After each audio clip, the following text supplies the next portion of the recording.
Is Mike Elias the guy that could lead the Orioles to the promised land?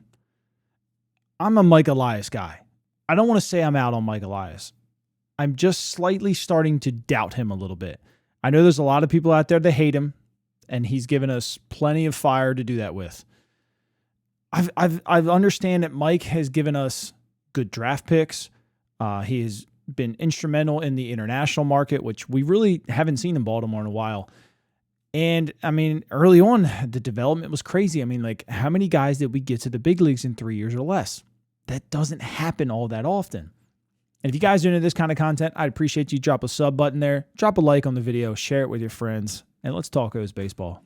He was hitting home runs early on with some draft picks, and it wasn't just the early first-round draft picks. Like, Jackson Holliday was not projected to go number 1 overall.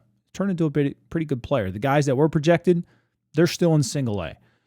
Colton Cowser wasn't projected at his spot.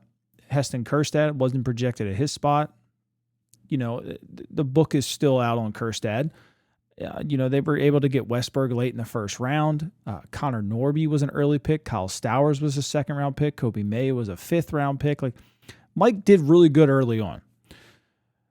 A lot of people question his 2024 draft. They're all struggling right now. A lot of people, myself included, wasn't too thrilled with last year's trade deadline. It did land Zach Eflin, and Zach Eflin finished out that season extremely good for the Baltimore Orioles. He did acquire Corbin Burns. The good that Mike Elias has done for this franchise is good, right?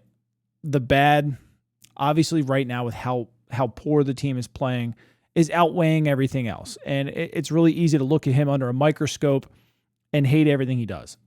Where I start to doubt Mike is potentially the philosophy. I don't want to blame one particular coach, player, anything like that. So I'm going to go broad. I'm going to go philosophy.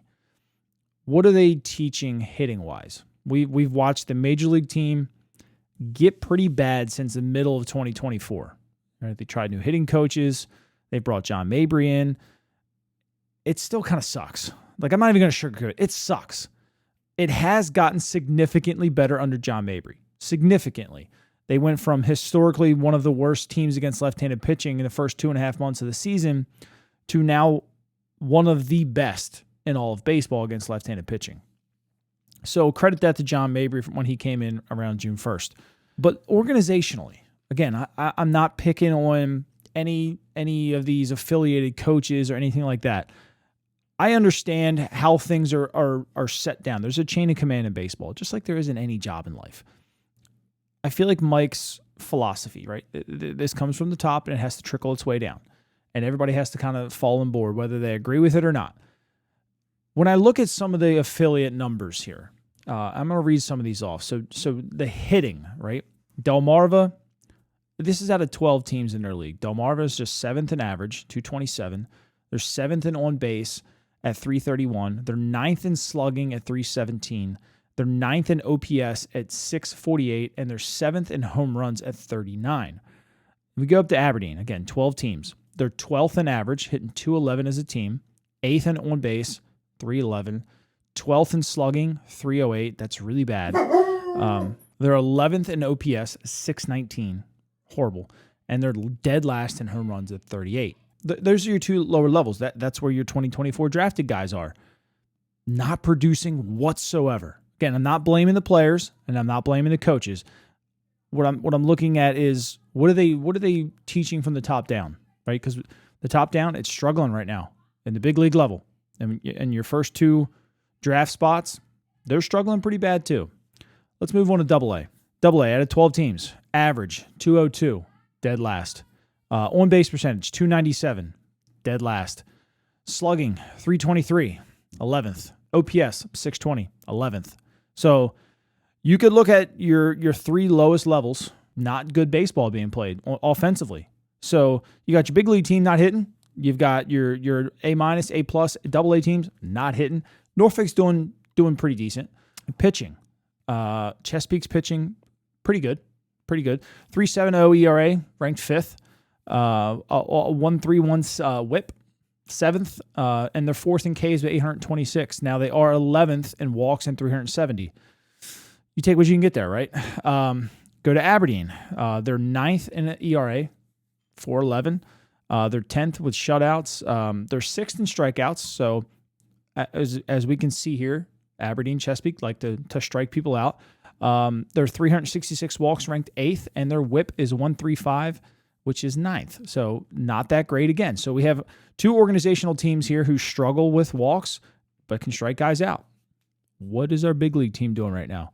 Striking guys out and walking guys. So let's go to Delmarva. They're dead last in ERA, 4.59. They are 2nd in strikeouts, 869.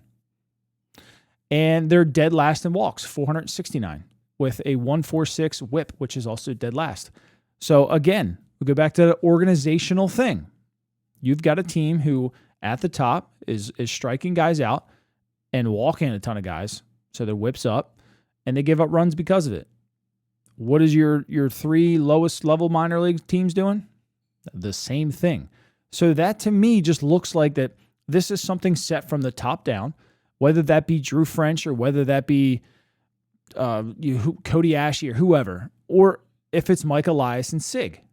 Someone is giving a blueprint of how they want this organization run, and it's failing.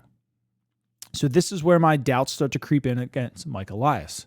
Again, I'm a Mike guy, and I'm very appreciative of what Mike has done for this franchise.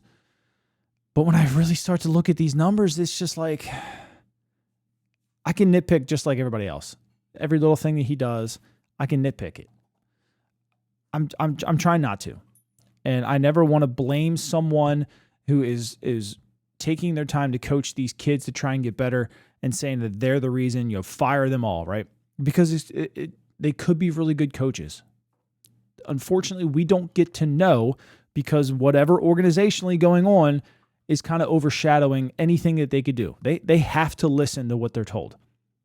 Even if they can dissect somebody's swing, what irritates me is Aberdeen has very good players in it. Chesapeake, very, very good players at the AA level. They're not performing. Pitching's doing well, but they're just one or two guys. That's kind of seeming. I feel like our organization is better than just having one or two, maybe 3 guys performing at every level. That's where I still think Mike excels. Mike brings in talent. Something is suppressing the talent from Delmarva all the way to the Baltimore Orioles right now. And I have no choice but to look at Mike. And it might not be Mike's fault. It's just this is the direction that they want the 2025 franchise to go in. It's just not working.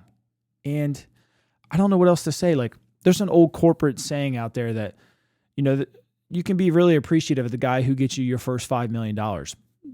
But that doesn't mean that guy's capable of getting you your next $100 million in revenue. And sometimes it's time to move on. I'm not fully at that point yet with Mike Elias. I wouldn't cry about a change. But I still am very appreciative of what he pulled us out of and how quickly he did it. I just feel like that step was right there to be taken at every level, and we didn't take it. And potentially, because of the injuries, we've taken a step back. And that's unfortunate. Can Mike still fix this? Yes. It would just take a philosophy change. It might not even take, firing coaches or whatnot. It's just, what do we want to do? How do we want to attack pitching? How do we want to attack hitters? And just changing that. And then see where you go. The problem is you're going into year 8 and you're going to try and change things now. Things that used to work. That's the weird part. They used to work organizationally. All these affiliates, it worked really, really good. The big league team, 23 in the first half of 24, it worked really, really good. Did they change anything? Did they change anything drastically? Did everyone else catch up? Or is just everything stale? I have no idea. What's your guys' thoughts?